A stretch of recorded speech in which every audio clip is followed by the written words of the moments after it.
Assalamualaikum warahmatullahi wabarakatuh. Innal hamdalillah nahmaduhu wa nasta'inuhu wa natubu ilayh. Asyhadu an la ilaha illallah wahdahu la syarika lah iqraran bihi wa tauhidan wa asyhadu anna Muhammadan abduhu wa rasuluh. Allahumma shalli ala Muhammad wa ala alihi wa sahbihi wa man tabi'ahum bi ihsanin ila yaumiddin. Qala Allah Ta'ala fil Qur'anil Karim, ya ayyuhalladzina amanu taqullaha wa qulu qawlan sadida yuslih lakum a'malakum wa yaghfir lakum dhunubakum wa may yuti'illaha wa rasulahu faqad faza fawzan 'azima. Amma ba'd. Ikhwati fillah, a'adzani Allah wa iyyakum minan nari ajma'in. Alhamdulillah, meskipun dalam kondisi hujan, sebagian kita masih tetap bisa hadir di Masjid Asy-Syifa ini untuk kembali kita sama-sama belajar. Kita berusaha untuk memahami ayat-ayat Allah dan juga hadis-hadis Rasulullah Sallallahu Alaihi Wasallam. Dan bagaimana biasanya, dan ini adalah pertemuan kedua dari pembahasan kita dari kitab Al-Fiqh Al-Muyassar, karya dari sejumlah para ulama. Dan kita masih dalam pembahasan kitab Thaharah dalam bab yang pertama. Kita pembahasan tentang hukum-hukum Thaharah air. Pada pertemuan yang lalu kita ulang sedikit agar nyambung dengan apa yang akan kita bahas. Telah disebutkan pada pertemuan yang lalu tentang urgensi atau pentingnya Thaharah, yang mana Thaharah itu adalah kunci salat, dan dia merupakan syarat salat yang paling penting, yang paling pokok. Ya. Kemudian Thaharah terbagi menjadi dua. Yang pertama apa? Thaharah maknawi. Apa itu Thaharah maknawi? Yaitu bersih atau sucinya hati dari kesyirikan, maksiat, dan segala hal yang mengotorinya.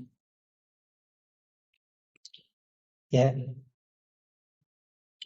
Kemudian yang kedua adalah Thaharah hissiyah atau Thaharah indrawi.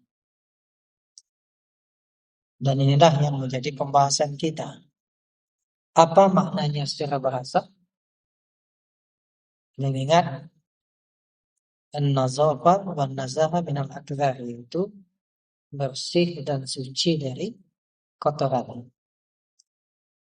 Maknanya secara istilah, raf'ul hadas wa zawalul khabas, yaitu mengangkat hadas dan menghilangkan najis. Hadas, apa itu hadas? Dan ingat tidak, apa itu hadas? Sifat dia ada pada badan.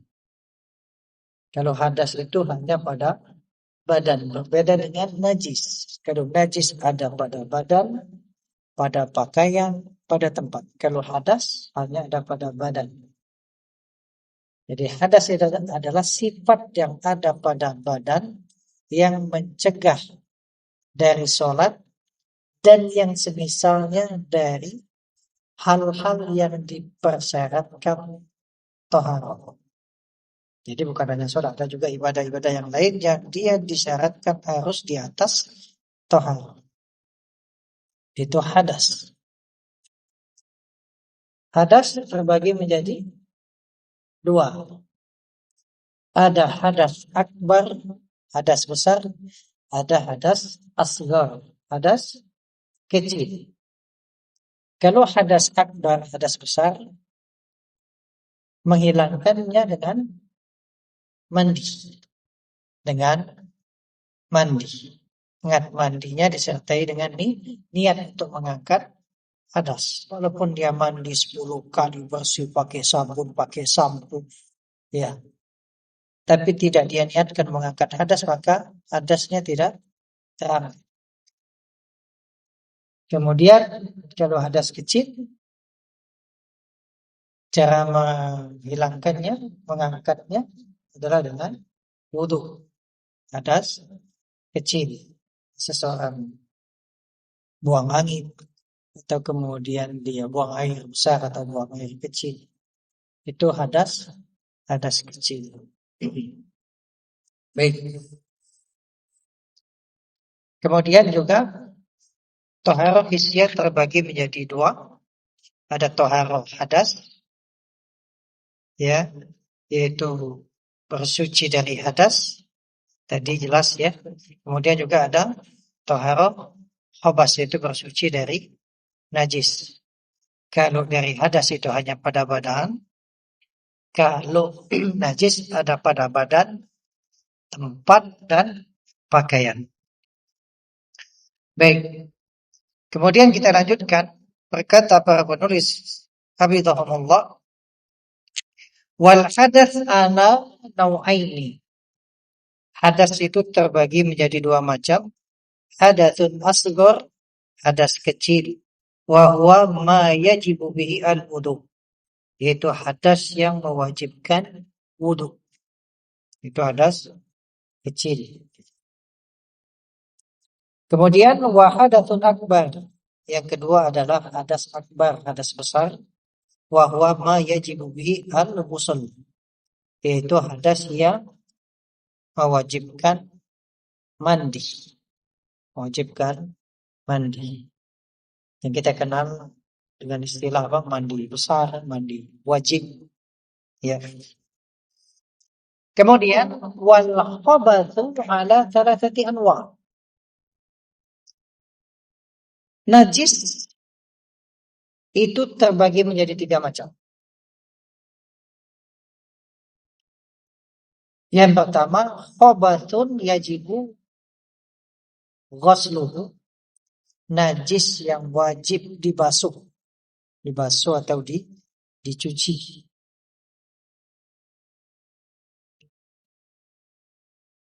Wa khabathun yajibu nathuhu. Yang kedua adalah najis yang wajib untuk an-nadah. An-nadah itu sering diterjemahkan dengan diperciki. Seperti najisnya apa? Kencing anak bayi, laki-laki, kan, laki-laki yang masih menyusui, ya, yang masih menyusui.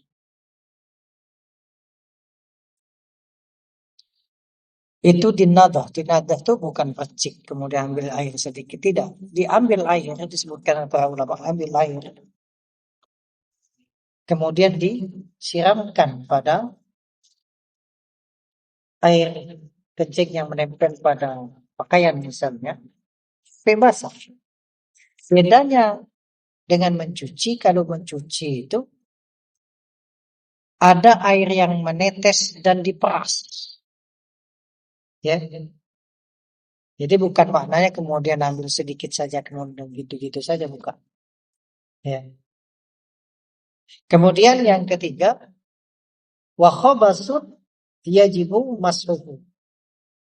Yang ketiga adalah najis yang wajib untuk diusap. Wajib untuk diusap. Kayak seperti misalnya apa, najis yang mengenai sandal. Ya kan, sandal. Ya, cukup digosok, diusap, nanti kemudian apa? Najisnya hilang. Baik, ini masalah yang pertama. Sekarang kita masuk ke pembahasan berikutnya. Berkata al-musannifun al-mas'alatu tsaniyah. Permasalahan yang kedua. Al-ma'ul ladzi tahsulu bihi at-tahar. Air yang bisa digunakan untuk tahar. Jadi pembahasan kita yang kedua ini adalah pembahasan air yang bisa digunakan untuk bersuci. Karena tidak semua air nanti. Tidak semua air bisa digunakan untuk bersuci. At-taharatu tahtaju ila syai'in yutatahharu bihi. Yang namanya taharah itu butuh sesuatu yang digunakan untuk bersuci. Jadi yang namanya bersuci itu butuh sarana. Dia butuh sesuatu yang digunakan untuk bersuci. Yuzalu bihi an-najas wa yu'fa'u bihi al-hadas. Yang dengan sesuatu ini tadi, najis itu bisa dihilangkan, hadas itu bisa diangkat.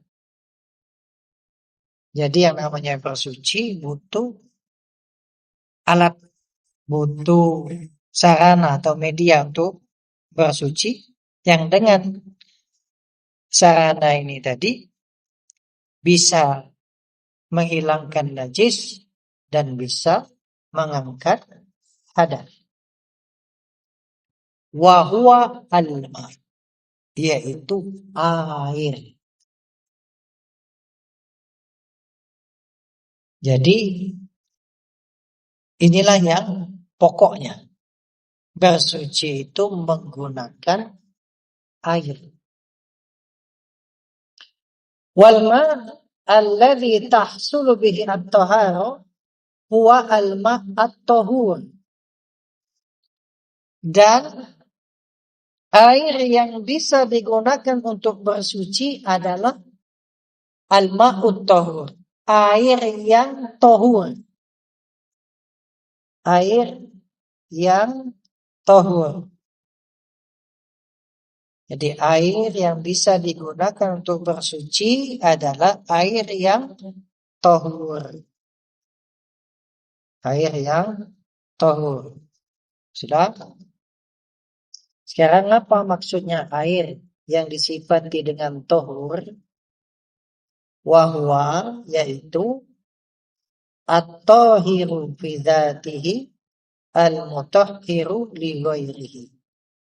Yaitu air yang suci pada zatnya dan menyucikan yang lain. Jadi air yang bisa kita gunakan untuk bersuci, yang dengannya didapatkan kesucian, itu adalah air tahur. Air tahur. Apa itu air tahur? Adalah air yang dia pada zatnya sendiri suci. Ya, ini zatnya sendiri suci. Dan dia mutahhir li ghairi, bisa menyucikan yang lainnya. Karena ada air itu, dia suci pada zatnya, tapi ternyata tidak bisa menyucikan yang lain. air apa? Air dogan, air kelapa. Dia pada zatnya suci, tapi tidak bisa digunakan untuk apa? Untuk wudhu, mandi, junub wudhu. Wudhu pakai air kelapa saja. Ya, ini tidak bisa. Ya, paham ya? Jadi yang namanya air yang bisa digunakan untuk bersuci adalah air tohur, yang maknanya tadi dia suci pada zatnya dan menyucikan yang lainnya. Wahwa, dan dia adalah air yang al-baqi ala asli khilqatih. Dia adalah air yang tetap berada pada asal penciptaannya. Air yang tetap berada pada asal penciptaannya. Maksudnya apa? Air ala sifatihi allati khuliqa 'alaiha. Yaitu dia tetap berada pada sifat sebagaimana air itu diciptakan. Dengan contoh nanti akan lebih jelas. Ya. Sawa'un kana nazilan minas sama. Baik air itu turun dari langit. Kal mator, seperti air hujan. Ya boleh untuk mandi. Wajib dengan air hujan. Wadau bil thuluj, dan lelehan salju. Salju. Kemudian mencair. Bisa. Bukan kemudian saljunya belum cair kan? Kita pernah ada lihat video yang dia wudhu pakai salju. Saljunya itu cair. Sudah mencair. Kemudian wal barat. Barat itu butiran es. Kalau kita ini, ada enggak daerah kita yang sering hujan es kecil-kecil itu? Nggak ada ya. Mungkin daerah Timur Tengah. Itu barat namanya. Dari langit. Ketika itu mungkin untuk tampung dapat airnya cair, boleh.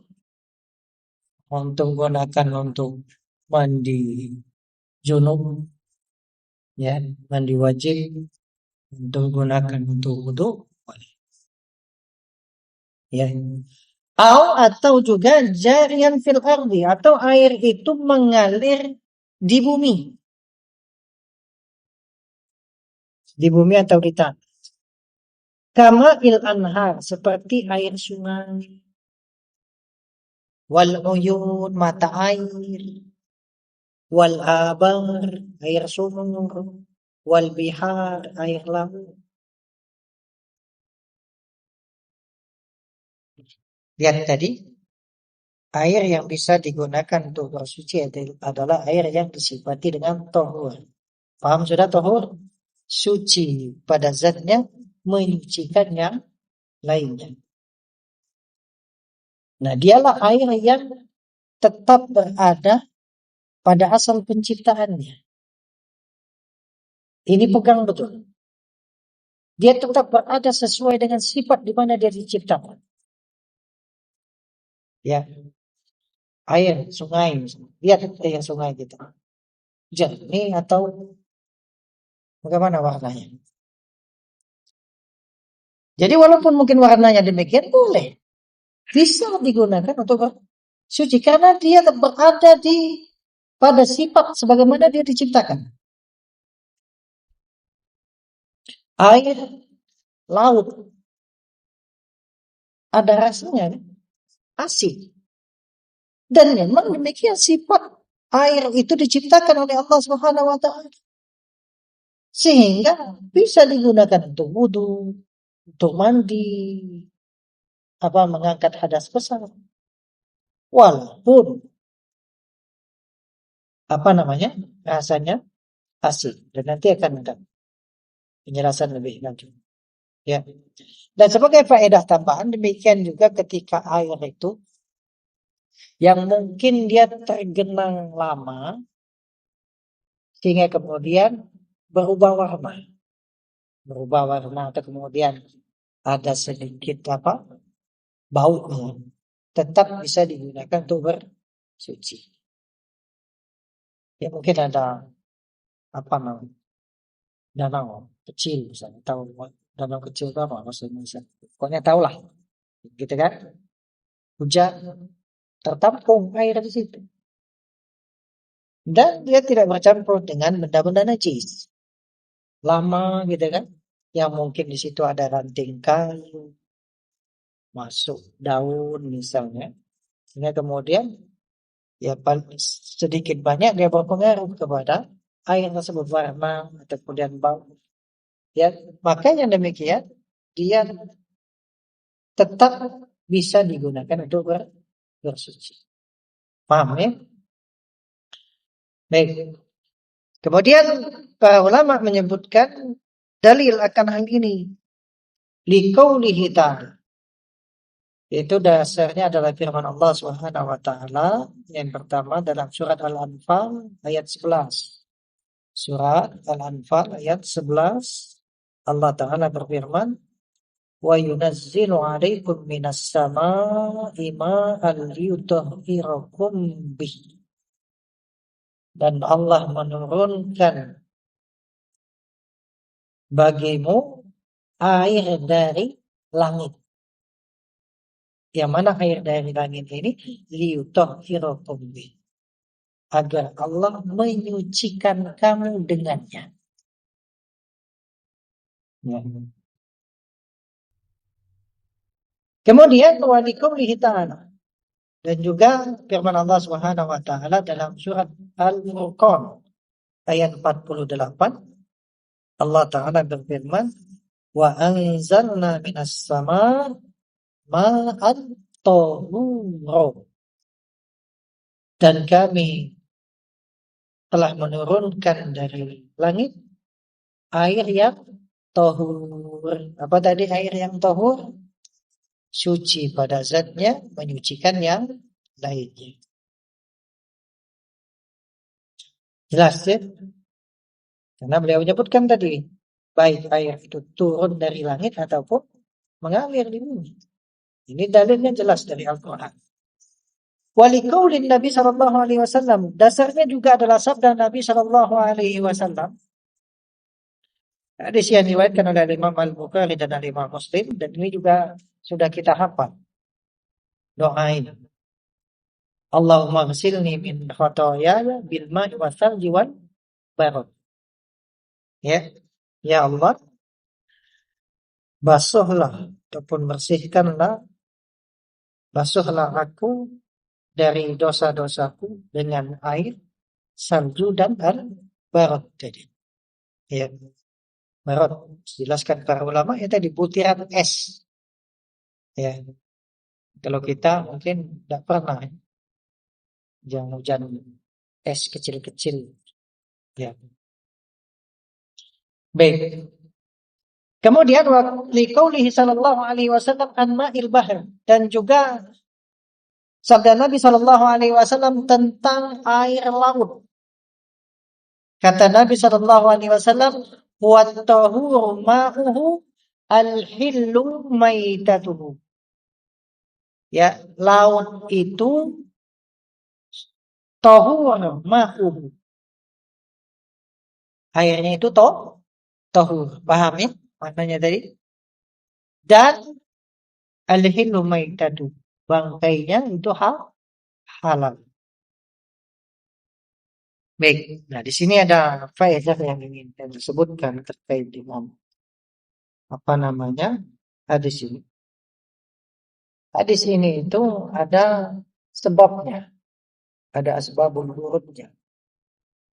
Ya, hadis ini ada sebabnya. Jadi ada seseorang yang datang kepada Nabi Shallallahu Alaihi Wasallam. Dia datang kepada Nabi Shallallahu Alaihi Wasallam. Kemudian dia mengatakan, "Wahai Rasulullah, Sesungguhnya kami ini berlayar di lautan,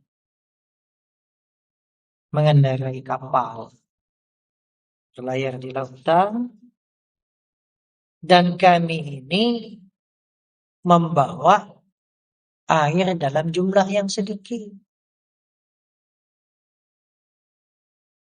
Ya, membawa air dalam jumlah yang sedikit. Kalau kami gunakan untuk berwudu, ya kan air ini kan akan habis. Ya, kalau habis kehausan di tengah laut. Air dikit, sedangkan ya butuh untuk berwudu, sholat ketika datang waktu sholat. Kalau air ini digunakan untuk berwudu, habis. Ya bakal kehausan. Tidak mungkin kan minum air laut. Ya, maka mendengar yang demikian, Nabi Shallallahu Alaihi Wasallam bersabda, buat apa namanya, buat tohu ma'uhu al-hillu maitatu.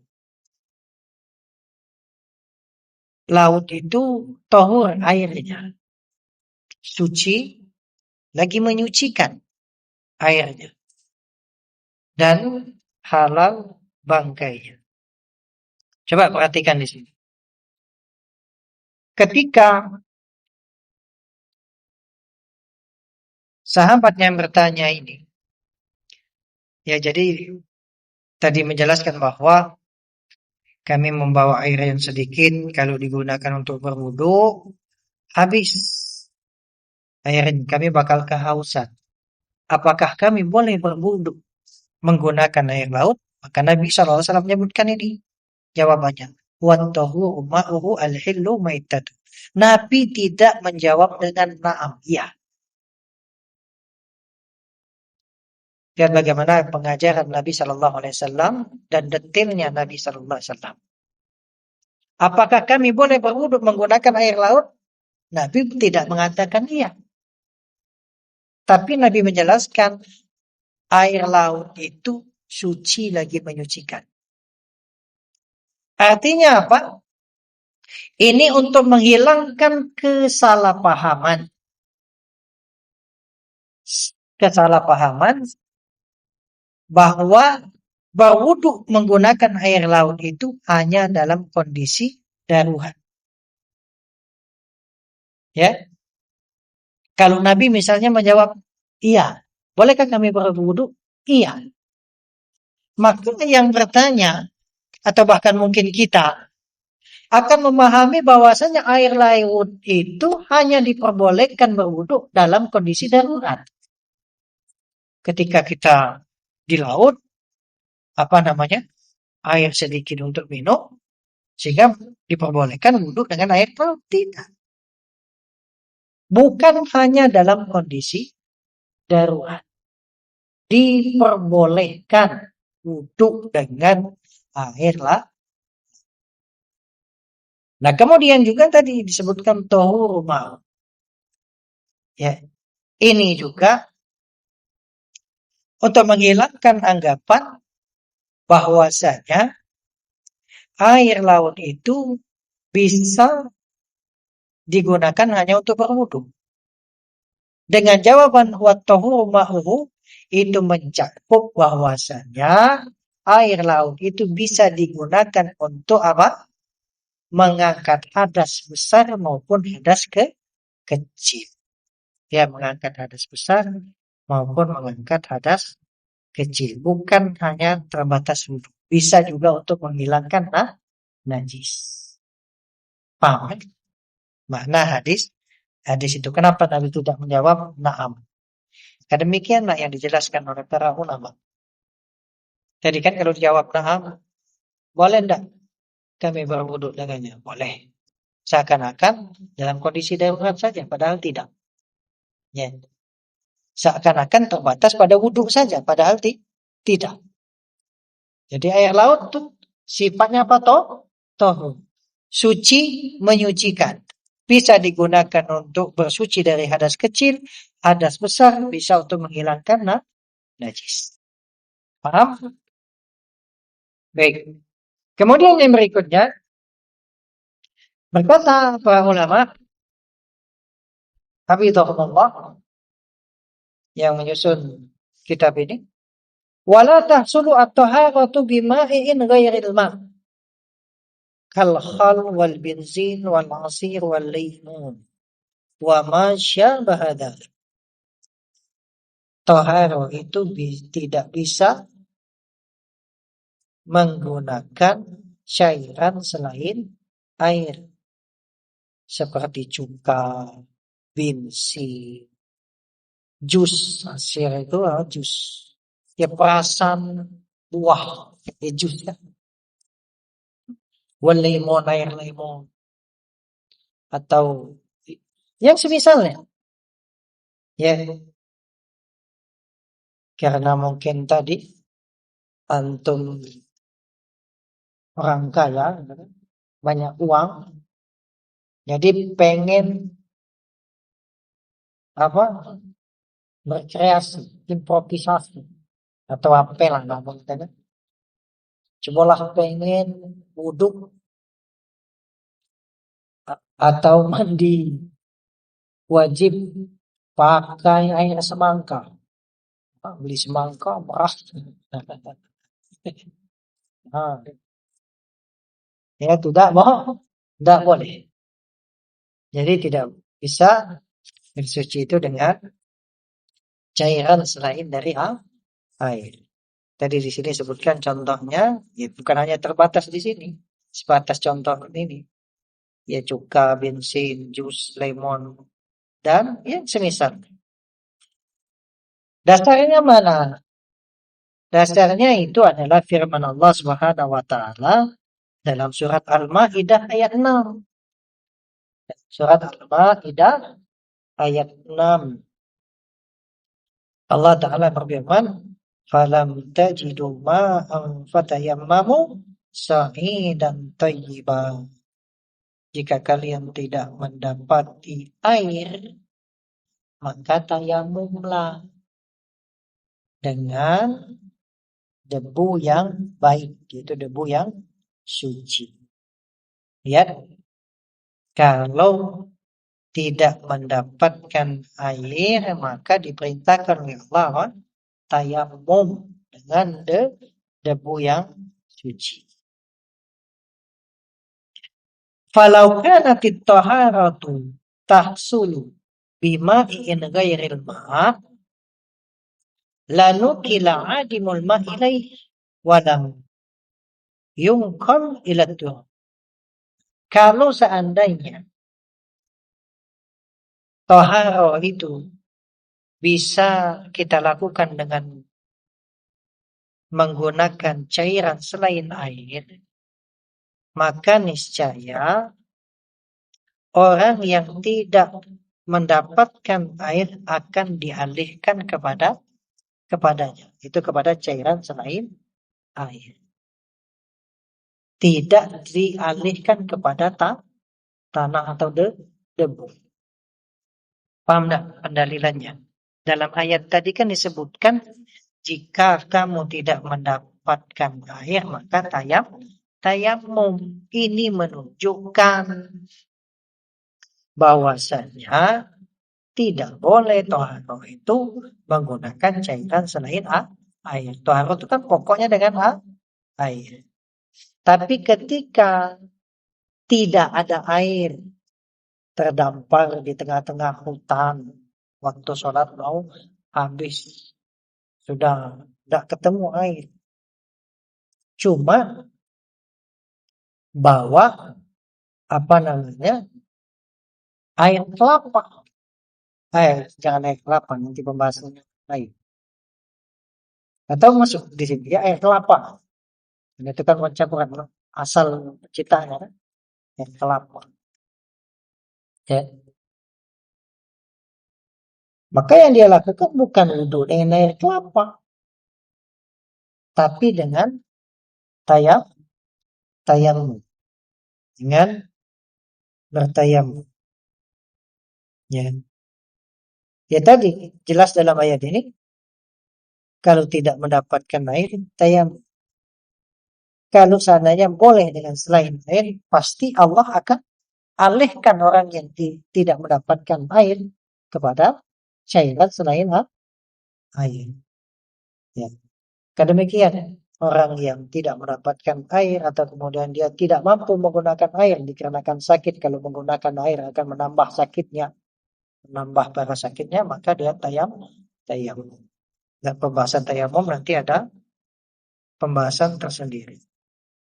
Paham untuk masalah yang kedua? Baik, kita pelan-pelan saja, yang penting dipahami. Ya, dan tadi di awal juga setiap kali awal majelis kita murojaah pelajaran-pelajaran yang sebelumnya agar kemudian fresh, ingat, diulang kembali, teringat, ya. Karena memang demikian ilmu itu tidak cukup sekali, ya. Jangan pikir antum misalnya melihat para ulama, melihat asatizah yang luar biasa gitu kan, bukan sekali dua kali bacanya, bukan sekali dua kali belajarnya, berulang-ulang, di murojaah, diajarkan berulang-ulang, maka ilmu itu makin kuat. Baik, berapa menit lagi? Dikit lagi. Baik, adapun untuk masalah yang berikutnya kita lanjutkan pada pertemuan berikutnya, karena kalau kita lanjut ini agak tanggung dan putus di tengah jalan penjelasannya, malah nanti tidak paham.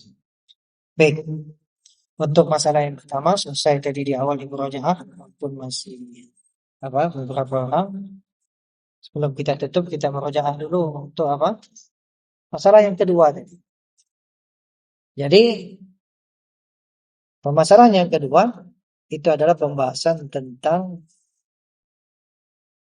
air yang bisa digunakan untuk bertaharah. Air yang bisa digunakan untuk bersuci itu adalah air yang tahur, air yang disifati dengan tahur. Apa itu air yang tahur? Air yang suci pada zatnya, menyucikan yang lainnya.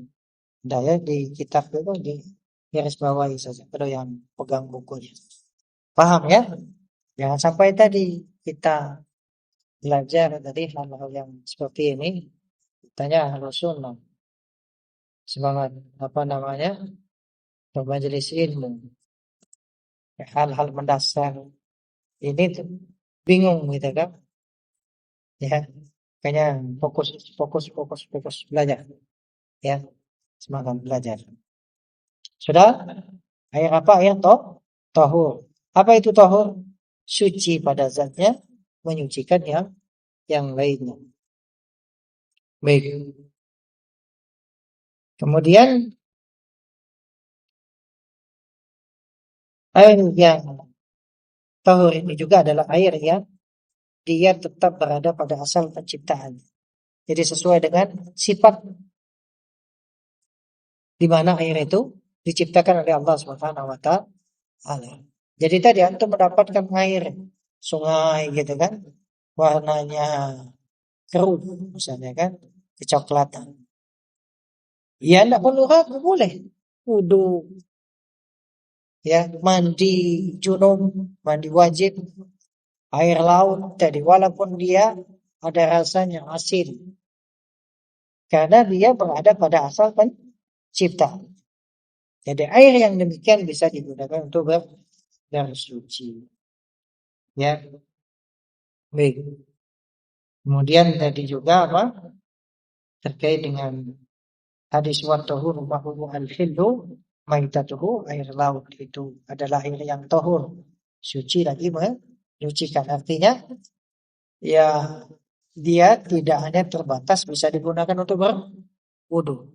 Dia bisa digunakan untuk mengangkat hadas kecil, itu dengan wudu, bisa digunakan untuk mengangkat hadas besar, itu mandi, dan juga bisa untuk menghilangkan najis. Kemudian tidak diperbolehkan ya bersuci menggunakan cairan selain air. Ya, jelas dalilnya tadi apa? falam tajidu ma'a fatayammamu sa'idan thayyiban. Orang yang tidak memiliki air dialihkan oleh Allah Subhanahu wa taala kepada tayammum. Tayammum menggunakan apa? Debu yang suci. Barakallahu fikum. Selesai pembahasan kita untuk masalah yang kedua. Insyaallah kita lanjutkan nanti masalah yang ketiga. Itu pembahasan bagaimana kalau air itu dia bercampur dengan najis.